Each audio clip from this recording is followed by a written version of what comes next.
Bonjour tout le monde. On est aujourd'hui le 3 novembre, c'est un jour férié au Japon. Du coup c'est une journée où j'ai pas cours, c'est une journée où je profite pour, comme j'ai pu faire un petit peu ce week-end, continuer à explorer mon environnement finalement.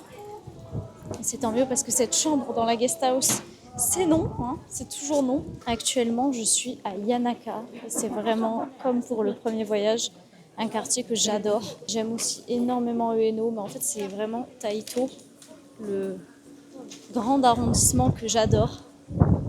À Yanaka, vous avez certes le cimetière, mais il y a aussi énormément de cafés, beaucoup de petites boutiques artisanales. Ça fait vraiment le Japon préservé, le Japon d'antan. J'ai testé aujourd'hui une boulangerie que du coup, quand ils sont venus, mon parrain et ma marraine ont essayé et ont adoré.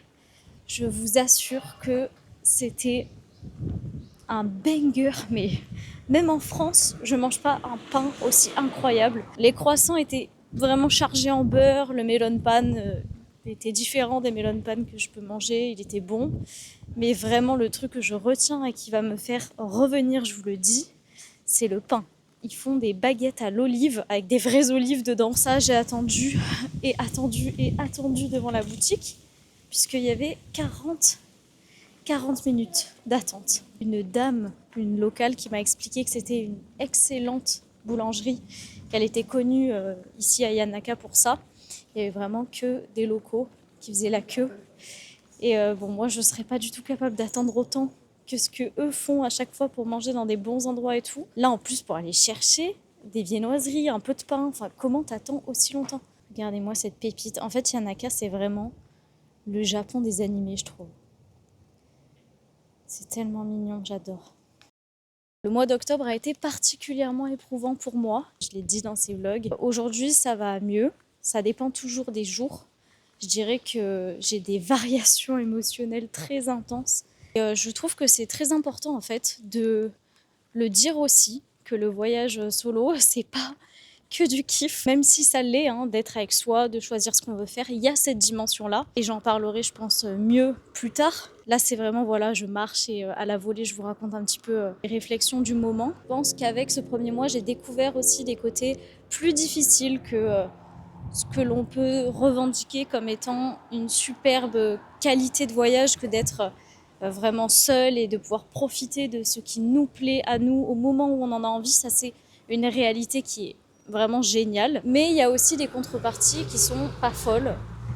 Des moments où on se sent pas bien, des moments où on est en boucle avec soi, en fait, on n'a que soi, et où avoir des proches autour, avoir même un environnement connu, ben, ça peut être rassurant, sécurisant, apaisant. Et là, on se retrouve vraiment face à soi, à devoir constamment être son propre appui. Donc c'est très très enrichissant, mais pas forcément facile. Je trouve aussi oui que c'est différent de le savoir, parce que je tenais un petit peu ce discours-là avant de partir, j'en avais conscience, de le savoir et de l'expérimenter. De toute façon, je considère que l'on ne sait rien si on ne l'a pas vécu. Pour le connaître et le comprendre, il faut l'incarner, je pense. D'où l'intérêt pour moi de partir comme ça. Et ce premier mois m'a vraiment mise à l'épreuve et m'a laissée telle que je suis là en ce début de mois de novembre avec plein de réflexions, plein de constats, plein d'apprentissages. Donc c'est super. Ce matin, je suis allée au parc de Ueno, que j'adore, qui est sur la route pour aller à Yanaka. Je me suis vraiment fait là, les gars, une journée bonheur. Une journée typique du circuit que j'adore, qui consistait à aller à la Sumida River, au Sumida Park, au sanctuaire, le Sensoji. Ensuite, je suis partie du côté de Ueno et j'ai continué vers Yanaka. Vraiment passion. Ce qui m'a amené à prendre la caméra et à vous donner toutes ces petites réflexions du moment, c'est que je commence à avoir vraiment froid. Je sais que quand le soleil va se coucher vers 17h, là, quand il y aura l'heure rose magnifique, je sais que dans la demi-heure qui va suivre, on va perdre 2-3 degrés. Donc il faut mieux que je rentre.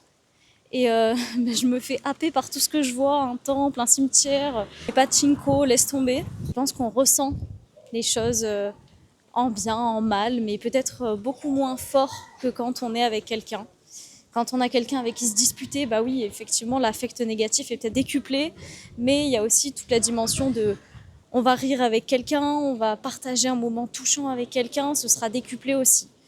Donc c'est une toute autre façon d'expérimenter la vie, le quotidien, le voyage, que d'être seul. Et c'est dans des micro-interactions comme ça, enfin dans des petits moments de vie que je m'en rends particulièrement compte.